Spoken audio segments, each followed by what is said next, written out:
हाथ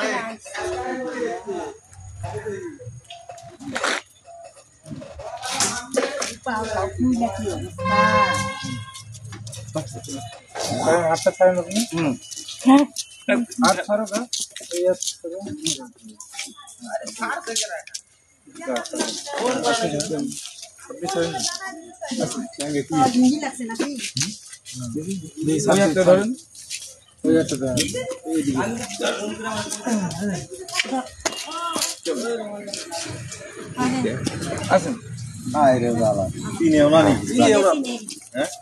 ধরে নিয়ে যা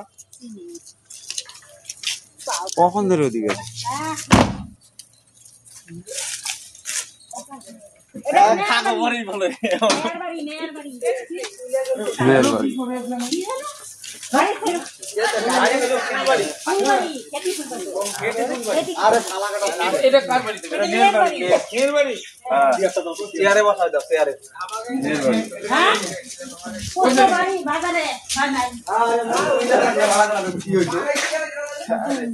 বিবেক আমাকে ফোন করে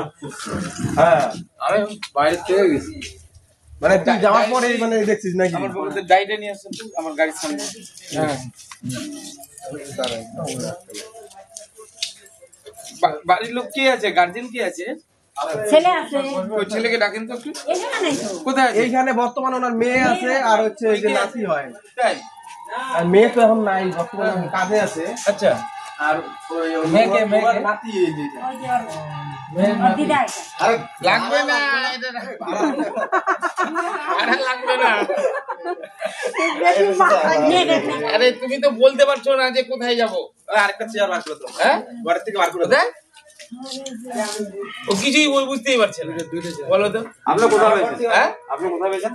আরে একে তো বাস স্ট্যান্ডে রোহন ছিল আবার রোহন বললো ফোন করলো আমি ঠিক আছে থানায় নিয়ে আই আমরা দেখছি তখন বলে টলে নিয়ে আসলাম কি নামে না ওই জিজিনা কই গেল এগুলা খেলাতে না লাগে ওইগুলা খেলাতে না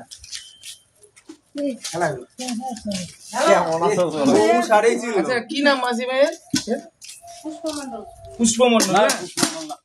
ওই নাম না ওনার নাম ইনা নাম তোরা বলতে ভাই ওই আরে জিজ্ঞাসা করো না ওই সুপ্রিয়া জান নানি কা সুপ্রিয়া মেয়ে কই মেয়ে কই যেটি বলবা নাই আচ্ছা মেয়ে কই কাছে গেছে ওই মা ওখানে নাই এরা বয়স কত 90 95 নাকি ভাই আরে হরি সুন্দরী স্বামীর নাম আমি নাই কি নাম নাথু মন্ডল আমি ওরা ফোন করে বলছি ওরা জানে না স্যার ফোন করছিল তো নাথু মন্ডল বাড়ি অ্যাকচুয়ালি খেতি ফুলবাড়ি খেতি ফুলবাড়ি আমি বলে বললাম থানায় যা ওরা বলছে তোর কথা খেতি ফুলবাড়ি থানা থানা খেতি ফুলবাড়ি ওটা মানে ঘোষাডাঙ্গা পড়ে না হ্যাঁ না না ওই যায় ও আর ধূপগুড়ি পড়বে সম্ভব আরে ধূপগুড়ি পড়বে এটা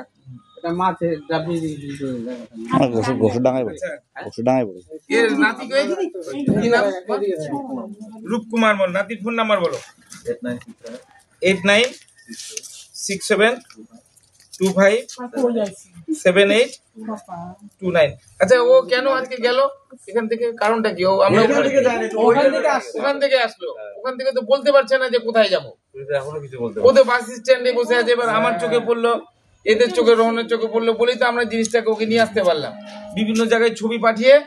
বললো যে 9 মাইল শুধু 9 মাইলই বলছে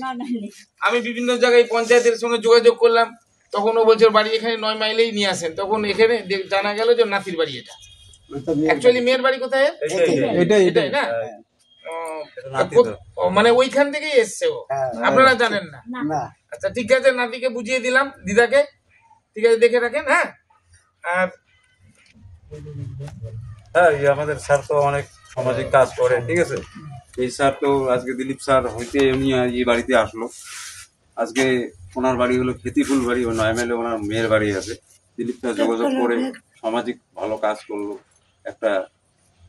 ওই ওনাকে এই বাড়িতে পৌঁছে দিল বৃদ্ধ মহিলাকে ঠিক আছে এটা তো অমায়িক কাজ। দিলীপ স্যার এরকম মাঝে সাথে ভালো কাজ সবসময় করে, সামাজিক কাজ করে।